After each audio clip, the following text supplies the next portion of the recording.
Good afternoon guys, I'm Chris and welcome back to this Wednesday's episode of Rift Amps.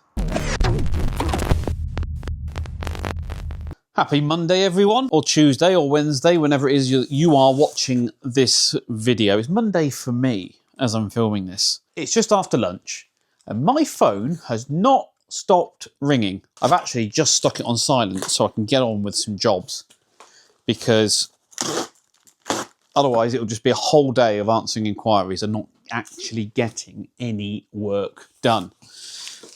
And I've got loads to do. I've had a delivery of the final piece of a puzzle that I've been waiting on for ages. This is the last of the outstanding bits and pieces that I've been waiting on to get a custom build completed, which has been going on for ages. It's the custom build for Ed that some of you may remember and may probably already forgotten about, because it was such a long time ago, but it's been sat on the shelf whilst we waited for cabinet and faceplate and other bits and pieces like that. So Ed's been incredibly patient, so thank you Ed. But it's the last piece of the puzzle for me. I also had to get some approval paperwork done for some new bits. So anyway, we are now at the point where I can get this amp finally completed, which I am looking forward to. Load of faceplates as well. Ed's gone for, so if you remember, it's the custom build is a 50-watt version of the old Cornford RK100, so an RK50, right? That's what he asked for. Now, with custom builds, I always say to people, there is no confirmed delivery time. It's done when it's done, and if you're happy with that, go ahead. But with any custom builds, especially amps that I haven't done before, or circuits that I haven't got much experience with, you know, getting the amp to the point where you can fire it up and play it is one thing. Refining it, tweaking it, all that kind of stuff takes longer as well. And there's always new hiccups in the road, especially if you want to do it to the right standard, the right quality. It has been a long time and there have been delays. It was a project that I wanted to do and a project that Ed was happy to wait for. So we are making progress. Get this thing on, this cabinet unboxed, get it all dressed, get the faceplates onto the chassis. I should fire the chassis up again, give it a final bench test, make sure nothing's changed over time. He will come down and pick this up, so I haven't got to ship it to him. But oh, it's well packed. Also, there's a new viewers of the channel will know I'm really into smooth jazz, and one of my favourite artists last week launched a new album of his, and it's absolutely exceptional. I can't stop listening to it. I love it when that happens, when you sometimes when people release albums, you know, your favourite artists, and sometimes they don't quite hit the spot in the way you want them to. You all know what I'm talking about. But this new album from Brian Culbertson is, oh my god, it's called Day Trip, if anyone's interested. You lot probably don't like smooth jazz anyway, but if you are interested, go check it out. It is on Spotify. It's just fantastic, absolutely brilliant. So that's been on constant play in the car and on my Spotify. Speaking of other stuff that I did over the weekend, I have got the van almost completed. So the front end rebuild is almost done. It does need a new bonnet, or whatever you guys call it in America, hood, I think. So I've got one coming. I've still managed to get the whole repair cost under the $400. $400, 400 quid. I'm turning American. What's wrong with me? We'll get that done. I'll either stay after work on Tuesday and finish that off, or we'll do it at the weekend, depending on what the weather's like, and depending when it turns up. Yes, it's looking good. Little sneak peek for you. Woo! had to replace the left-hand side drive shaft as well. And the hub nut was tight. Oh my God, was it tight. Absolutely ridiculous. And I've also started filming my Christmas special, which you guys won't hear about until Christmas Day. So you'll have to look out for that. What I will say is that project that I had in mind, I snoozed and I lost on eBay. Someone snapped it first. So, and I'm actually really annoyed because it was perfect. For what I wanted to do for the Christmas special, this thing would have been perfect. And I saw it, I saved it. I came down here to start filming the intro. As I was doing that, someone else bought it. Couldn't believe it. I wasn't quick enough. I do get FOMO, fear of missing out. It does happen. And that's exactly why. Because I have missed out on what was... I won't tell you what it is, because it will spoil the theme of the Christmas video. But yeah, I lost out and I'm quite annoyed by it. Anyway, here's the head. Woo! So it's a JTM 45 sized head. Cut out at the top though, as the way I like to do it, with the old Rift badge, looking smart. In. Now, this Tolex, I've always called it British Racing Green. Some people call it Emerald Green. Some people call it Black on Green, because it's a green Tolex, but the grain has got like a black thing to it. It does look smart, especially with the gold piping. You see the gold piping? Yeah, you can. Right, so I need to dress this cabinet, which means fit the handle, fit the feet, drill my chassis holes. I can get the faceplates on the chassis, and I can give it a final fire-up play test, sign it all off, ready for Ed to come and collect it. Right, Q&A time. Whilst I carry on the work on this Master Volume twin reverb, and I said in the last video, the more you look at this amp, the more you spot and the more you realise the standard of the work by whoever touched this before, or even before that, not quite up to, you know, the standards where we are today. There's a lot of things in here that need rectifying, sorting out, improving, and, you know, undoing somebody else's poor work or substandard work, or whatever phrase you want to use. You know, it's something I have to do, because otherwise people think I've done it.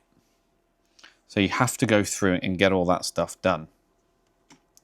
So it's just proving to be one of those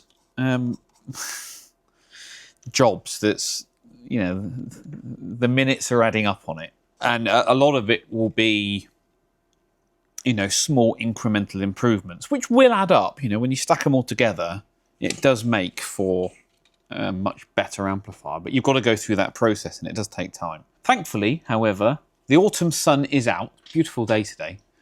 I'm sure we'll see one of the farm cats around somewhere. If I do spot one, I'll get some footage for you. Anyway, Q&A time. Capsy Music says the Tweedledee project could be interesting. Looking forward to hearing more on that. I've got the Seriatone or Keriatone, I'm never sure on that, with a master volume. Love how it sounds, and when I want the flatulence, the farty bottom end back, I pop a Formula 55 pedal in front and it does the thing. Will be great to see how that build progresses if you get the go-ahead. And that, I'm afraid, is the bad news. The customer has decided to hold fire for the time being. So we won't be doing anything on that, or we won't be doing a Tweedledee build, at least for a while, unless somebody else wants to get in touch and is interested in commissioning something like that. I'm certainly interested to do one of those, but it's not something that I want to do for myself. I've got too many of my own personal projects on, so we won't be doing one unless we get a customer order. And there we go then, all together, all done. So lovely little custom build for Ed. It's taken a while, but we finally got there. Mega happy with the way it turned out. A lot of people now are choosing this British Racing Green on gold with the cream knobs, like we do on the Ainsley signature. It looks great. It comes out really well. It's a nice fit and a finish, of course, with the Rift recess logo as well. So it's a 50-watt version of the RK100, the Cornford RK100, which was the Richie Kotzen signature. So we did a nice 50-watter in this sort of plexi-ish style look. You've got your input here, gain, treble, middle, bass, master and presence, dual light on, standby off switch, which works really well. Foot switch here that goes into this socket, and that is for the boost mode. You've got a foot switchable boost in this that works really well. If I spin the amplifier around the back, quite simple. Got our IEC socket, we've got all our legal information, legality plate there. 8 ohm and 16 ohm outputs. This is the logo that Ed gave me to put on the face plate. I can't remember what it means. I will look it up. He did tell me, but I think it looks great. We would have had this big piece of real estate here on the rear plate, so that fits there quite nicely. Got your valve buffered or tube buffered effects loop here, send and return, serial number 1. So there you go, custom build for Ed. It's come out great. I think he's going to absolutely love that. I know he's excited to get it. Sounds great, looks great. If when he picks it up, he brings his cab, I might ask him to do some demos and show it off. Depends how comfortable he is on camera. But yeah, look how good that looks. What a great way to finish off this custom build. That kind of wraps this thing up. It's great. I'm mega happy with it. And I'm sure Ed will be too. Sean says, could the power transformer for the Bassman in a Princeton chassis potentially be smaller because it doesn't need to power the extra channel? Or would the difference be negligible? Long time watcher, but I'm still learning about how all this stuff works. Could it be smaller? Probably not. I mean, so if we're not powering the second channel, we're only losing one preamp valve, right? So 2 triodes. So on your high voltage rail, you're probably looking at 1 milliamp of current per side. You know, it's not reverb or anything. So nothing on the high voltage rail. And on the heater rail, you're talking 150 milliamps per side as well. So 300 milliamps. So you could potentially have a slightly smaller winding on the 6-volt side, but that would mean obviously going off and getting a custom wind, which you probably wouldn't do. You'd just use your standard off-the-shelf 100-watt power transformer. Speaking of which, I've been thinking about this a lot. I wouldn't use, if I was actually going to do it, which I probably will, I think it's a cool idea, I wouldn't use a stand-up transformer as I originally suggested in that video. Most likely I would have a cutout machined into a blank chassis for a 100-watt transformer to drop through and just do it that way. I'd have to do a full chassis layout with the board design, make sure we can get everything in there, but that will probably be my preference if I was going to do one of those anyway. It means I haven't got to find a stand-up 100-watt transformer, and I can just buy an off-the-shelf, drop through. It'd easily save me 50, 60 quid, maybe 80 US dollars, you know, if I did it that way. And therefore it'd save the customer, if someone commissioned one, that money too. So yeah, that's what I would do on that. But would it be smaller? No, not really. I'd have to have a conversation with a transformer winder, but I'm pretty sure you wouldn't be saving much, if anything.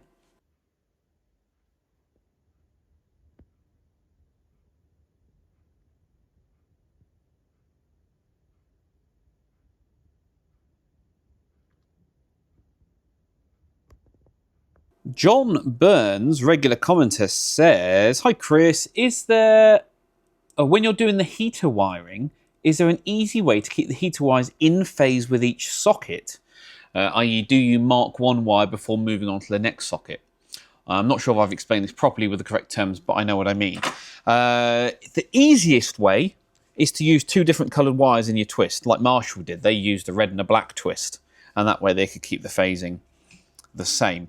On the Fender style builds, or where you use a single wire, normally green, I just simply follow the winding through. It doesn't take long to count twists and just follow it through. It doesn't take long at all, and just do it that way. So you always want your preamp sockets to all be in phase with each other.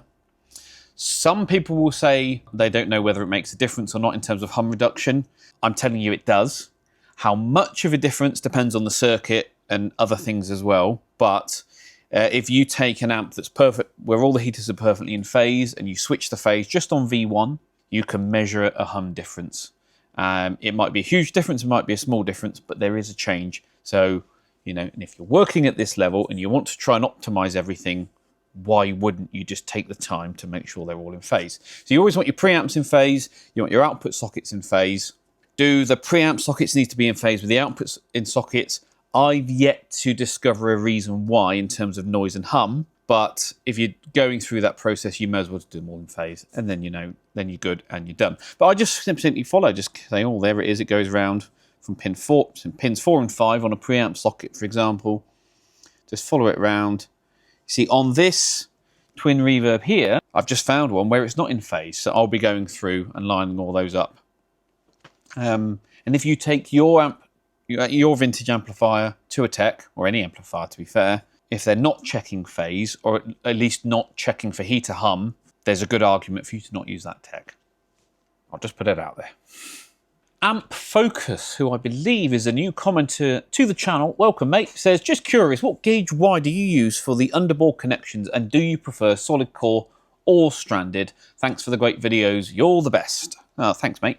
I use 22 gauge for most of my signal wires, 18 gauge for my heaters. I always buy solid core. I prefer the way it holds its shape, it's easier to do my neat wire runs and things. Solid core, 22 gauge. In, you know, different colours and stuff like that. I try and stick to my standard colour scheme, but you can't always do that. Sometimes it falls apart. But yeah, there you go. 22 gauge. Okay, I'm here up on the test bench, and as you can see on the screen, I've got the master volume twin reverb fired up and running. The work on this amplifier is not yet complete, but I'm doing a progress check, just to see kind of where we are, if any of the complaints that the customer had have improved, disappeared, got worse. We're just doing a basic check again, find out exactly where we are with this thing. I've got another microphone up against the speaker, and what I'm going to do is I'm going to boost the audio when I'm not talking, and I'll put on the screen when I'm doing that to make it easier for you guys to hear what I'm hearing in the room. Because I'm boosting the audio, it's going to sound worse than it actually is, so do bear that in mind.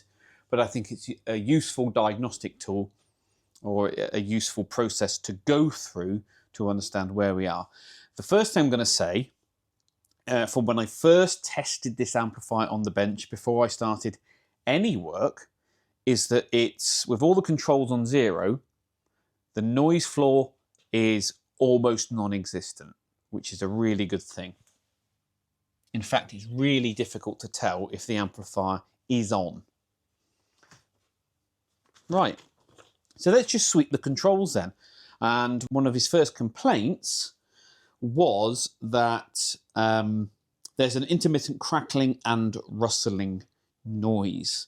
Now, what part of the work I've done already is a full recap on the filter board. You've seen me do that. I've rebuilt the bias board and the bias and rectifier board, this unit here. Don't worry, my hands are further away than it looks on camera. And I've done the electrolytics on and off the board. I still haven't done the second bias cap here, this white one at the top. I'm waiting for those to come into stock, but the one that's on the board itself is the most important one.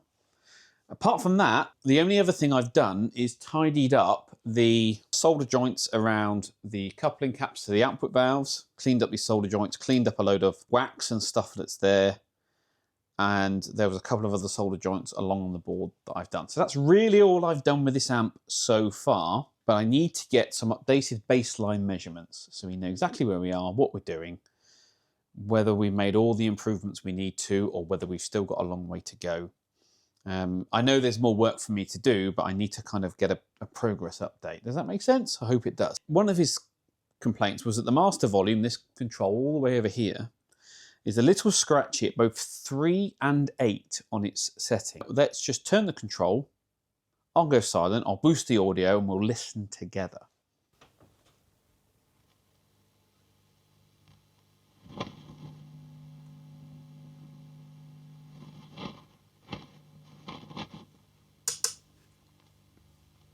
Okay, so it's still a little bit of rustling and crackling around 8 on the dial.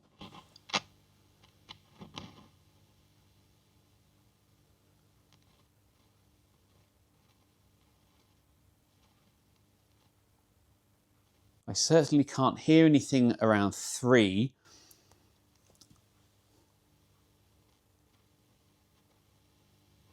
But definitely something at the top end. So let's get the old service saw out. And we'll give it a good clean and we'll see if that makes an improvement. Which way do I want to come in from? This way.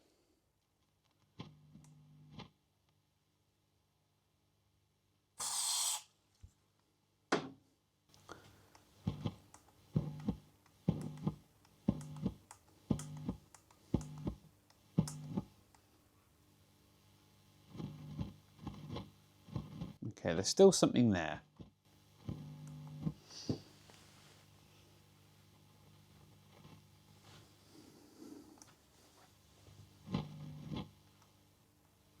I certainly can't hear anything at 3, but there's definitely something up at around 8 or 9. That might be some DC on the pot, in fact. Okay, pulling it out and boosting the circuit.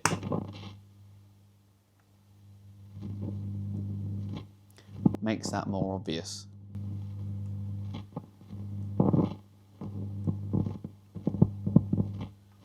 Okay, so we've still got that to sort out, no problem. Let's put the master volume all the way up to 10. Let's start with this channel over here. Let's bring the mid all the way up, and then we'll just bring the volume up and see what kind of noises we get, if any.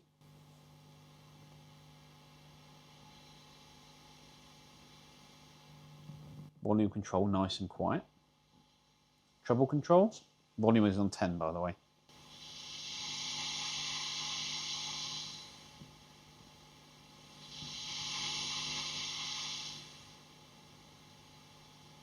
As expected. In fact, that's for a 100 watt amp, that's very quiet.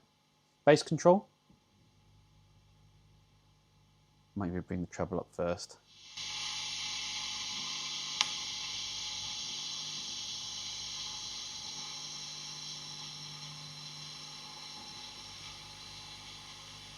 Yeah, that's that entire channel on 10. And the noise floor is very quiet for a 100 watt amp. This is very good. Bright switch. It is a bright switch on these, yep.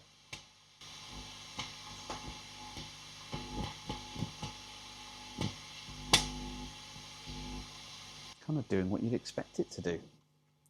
Right. No real problems with that channel. Let's try this channel. So we'll bring the mid up full again. Master is still on full. Let's bring up the volume.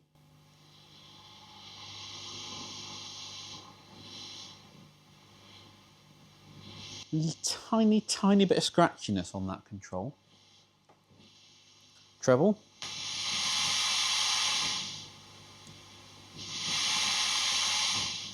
A bit more than the normal channel, again, as expected. Bass control. Nice and quiet. Mid control. Nice and quiet. Let's try the reverb. I've got a reverb tank connected.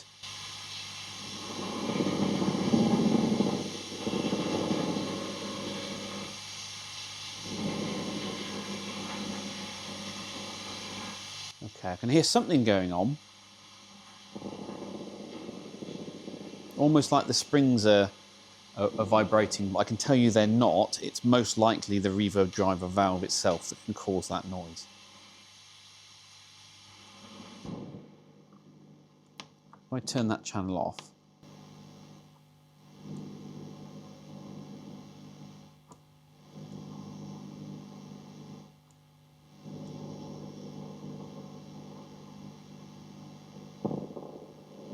you hear it? Sometimes you get a little pinging.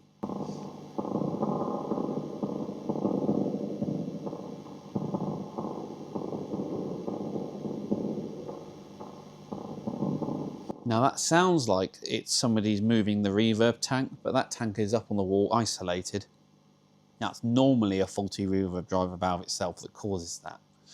In very rare occasions, it might be the transformer itself, but that's often caused by a problem in the high voltage side of the reverb drive. Okay.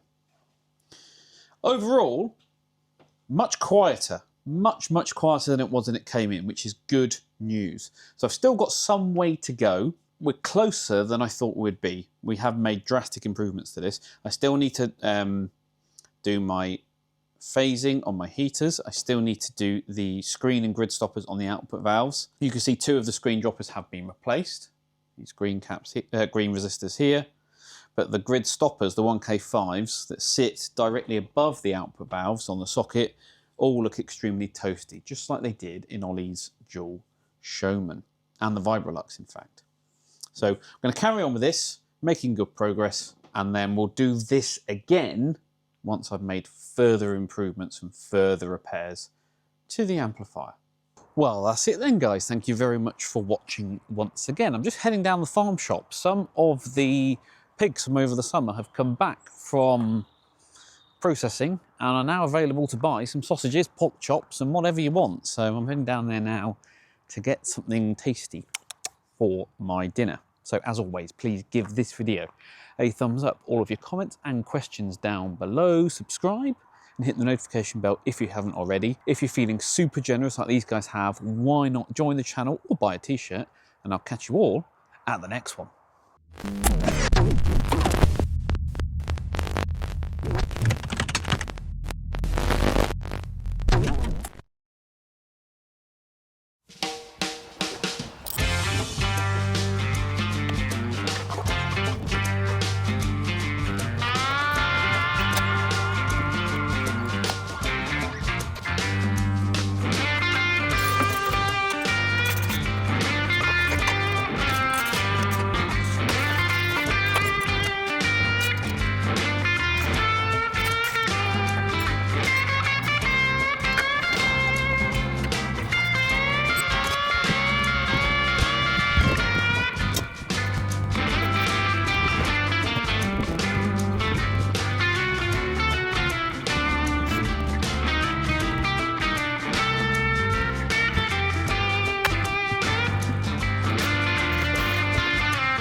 Right, so front end all back together. It does need, I'm afraid, a new bonnet. I was hoping it was going to be fixable and just bash it back into position, but it's too bent, it's too twisted. So I've got one coming, but then that'll be the van done and back on the road, which is amazing. Really happy with that. So yeah, no problem whatsoever.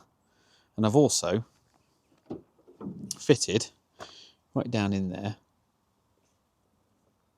little performance air filter, because, you know, power. Won't make the blind bit of difference. Anyway, good news, all done.